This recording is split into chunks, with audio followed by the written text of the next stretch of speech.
안녕하십니까. 2024년 6월 24일 최병무의 팩트 시작하겠습니다. 민주당의 경기 안산갑 양문석 의원 이제 사기 대출 의혹으로 수사를 받고 있었죠. 그 수사가 어떻게 돼가는지 뭐 여러 가지로 좀 의문스러운 그 대목들이 있었습니다. 뭐 본인은 뭐 언론 개혁을 하겠다 뭐 이런 식으로 해서 마치 모두 다 허위 보도인 것처럼 이렇게 주장을 해왔기 때문에 그런 내용들이 이제 언론에 부각이 되니까 이거 뭐 당선됐다고 이제 대충 끝나는 것 아니야? 뭐 이런 정도의 관측이 있어 왔는데 상당히 수사가 진전된 것으로 보인다. 언론 보도를 보면. 자, 이렇습니다. 수원지검 안산지청에서 수사를 하고 있는데요. 그 양문석 의원 이제 딸이 대출을 받은 거 아닙니까? 그래서 이 대출을 도와주었다는 사람, A씨, 이 사람을 불러서 조사를 했는데 이 A씨가 내가 대출 서류를 위조했다. 근데 위조한 거는 양문석 의원 부인이 요청을 해서 그랬다. 뭐 이런 취지로 얘기했다는 거죠. 위조한 거는 자기가 했는데 부인이 위조를 해달라고 그랬다. 요렇게 이제 얘기를 한 겁니다. 요런 취지로 진술을 했다는 거죠.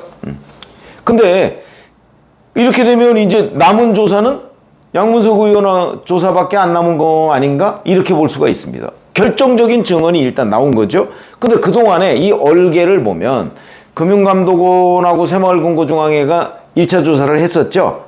그때 보면 양문석 의원의 부인이 2020년 11월 6일에 대부업체에서 5억 8천만 원을 대출을 받았고요. 근데 이게 이자가 굉장히 높았다는 거 아닙니까?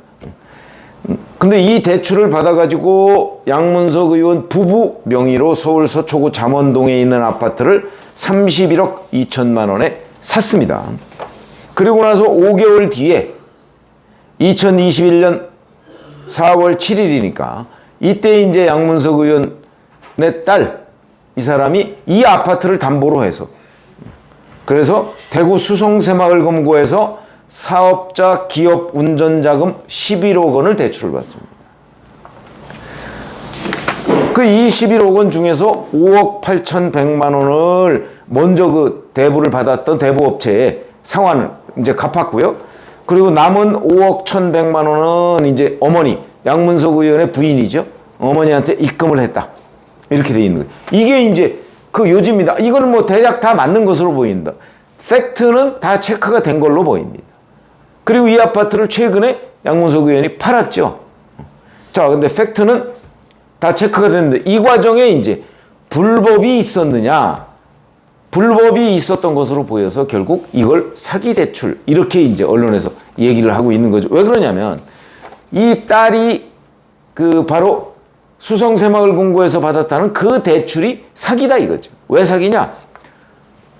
사업자 기업 운전자금으로 받은 거 아닙니까? 근데 이때 딸이 그 대학생 신분이었습니다. 그래서 이제 자기네들 말로는 무슨 온라인 업체 뭐 이런 걸 운영한다 뭐 이렇게 얘기를 했다는 건데 온라인 업체 운영한다고 그 신고해 놓은 그 장소를 중앙일보 기자가 찾아가 보니까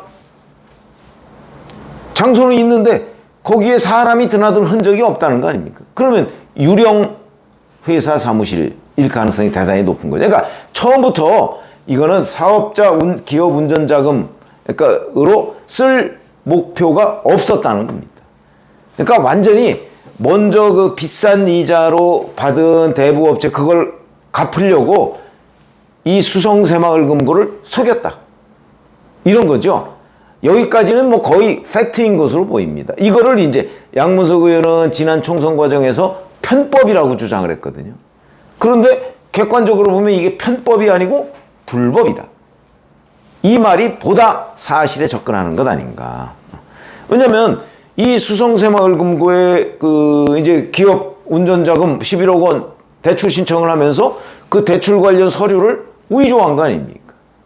그러면 이게 이제 뭐 사문서 위조 뭐 이런 여러 가지가 뭐 또 수성새마을금고에 대한 업무방해 뭐 이런 범죄가 성립하는 거죠. 그러면은 단순한 편법이 아니죠. 편법이라 하면 불법까지는 가지 않고 뭔가 정도가 있는데 약간 우회로를 택했다 뭐 이런 건데 이거는 그건 아닌 것으로 보인다. 근데 문제는 검찰이 지난주까지 이 양문석 의원의 딸도 조사를 했고요. 배우자도 조사를 했다고 합니다. 물론 그 조사 결과는 현재 나오지 않았습니다.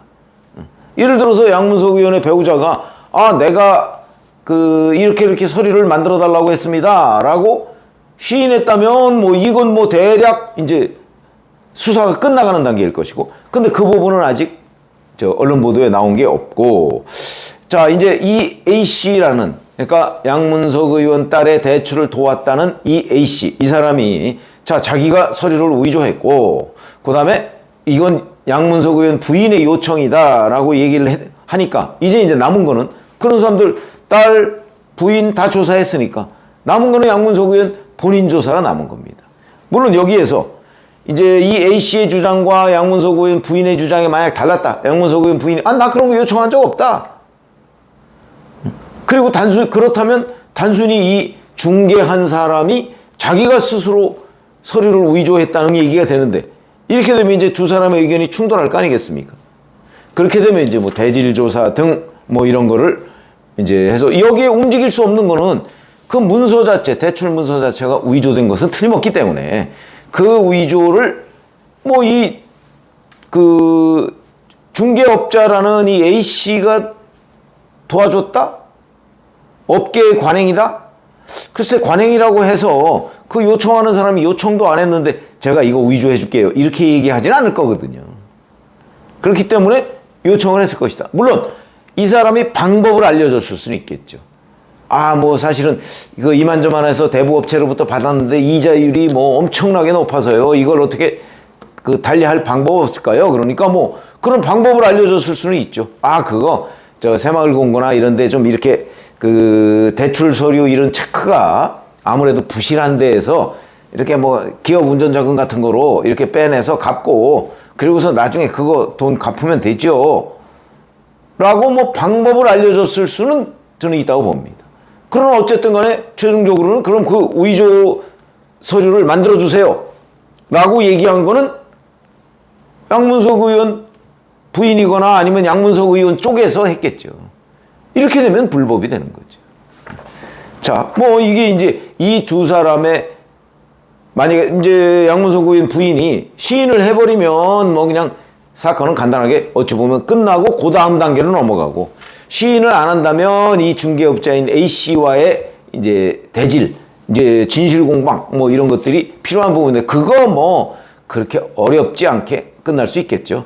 이거는 뭐 중개업자가 그 서류를 일부러 자기 스스로 먼저 위조해 줄 리는 없으니까 이런 거고요. 자, 그런데 이제 이 중개업자의 진술대로 이 양문석 의원 부인이 먼저 요청을 했다라고 얘기하면, 그 다음에는 이제 양문석 의원이 알았느냐 몰랐느냐, 이게 쟁점이 될 거거든요. 양문석 의원은 아마 검찰에 부르려고 하면은 난 몰랐다 이럴 가능성이 대단히 높습니다. 뭐 거의 100%죠. 자꾸 편법이라고 얘기하는 걸 보면. 근데 이제 우리 금융권의 일반적인 관행들이 있을 거 아닙니까? 그런 사람들한테 물어보면 이게 공동명의잖아요.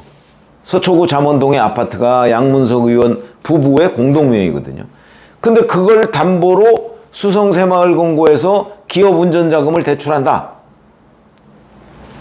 양문석 의원 부인이 설령 그 일을 했더라도 양문석 의원의 동의가 있었어야 된다는 거죠. 그건 뭐 부부관계니까 그냥 동의 없이 했다. 글쎄요, 여하튼 도장을 찍거나 사인을 하거나 이건 있어야 되거든요. 그렇기 때문에 도장을 찍거나 사인을 했다면 부부니까 포괄적 위임이 있었다고 봐야 될 것이고, 어쨌든 나중에 뭐 수성새마을금고에서 최소한 양문석 의원한테 확인은 들어가야 될 거거든요. 이렇게 당신이 했는데 맞습니까? 뭐 그런 것도 그 새마을금고라 좀 소홀히 했나? 뭐 이런 생각 할 수도 있는데, 저 같은 경우도 은행 업무를 보면 다 제가 포괄적으로 위임했으니까 나중에 그 확인 전화가 옵니다. 뭐 그 해피콜 뭐 이런 얘기 뭐 붙여서 오거나 아니면 온라인으로 하거나, 그래서 제가 그거 합니다. 뭐 주민등록번호 이런 거 넣고 하거든요. 아니면 전화로 하거든요. 중요한 거는. 더군다나 이 수십억짜리 공동명의를 담보로 해서 대출을 받는데 본인은 공동 지분의 2분의 1을 확보하고 있으면서 이 대출을 받는지 몰랐다. 그건 뭐 법률적으로 얘기가 안 되는 거죠. 그렇기 때문에 보통의 그 대출에서 이걸 양문석 의원이 모를 수는 없는 건데, 몰랐다고 하면 이제 그 부부간에 또 무슨 문제가 되겠죠. 그러나 그게 문제가 될 것이고, 새마을금고 측도 그걸 확인을 안 한 또 책임이 있을 것이고, 뭐 이렇게 될 텐데, 어쨌든 여하튼 지금은 거의 막바지 단계에 왔다. 이 사기대출 수사가 이제 뭐 거의 양문석 의원 본인에 대한 수사만 남은 것 아니겠는가, 뭐 이렇게 판단이 되고요. 뭐 이런 문제는 이미 그 금융감독원하고 새마을금고중앙회에서 조사를 대충 마쳤기 때문에 사실관계는 다 확인이 됐고요. 다만 누가 사기대출을 주도했느냐 하는 책임 문제 정도만 남았을 가능성이 있습니다. 그렇기 때문에 그래서 제가 이 수사가 급진전됐다 이렇게 얘기를 했고, 자 그러면 곧바로 이거는 이건 뭐 복잡한 사건이 아니니까 해서 기소를 하는 게 마땅하다. 물론 뭐 구속 기소야 안 되겠죠. 안 되겠지만 여하튼 기소를 해서 이 부분에 관한 법률적 판단을 빨리 받아보는 것이 대단히 중요하다. 이렇게 말씀을 드리겠습니다. 고맙습니다.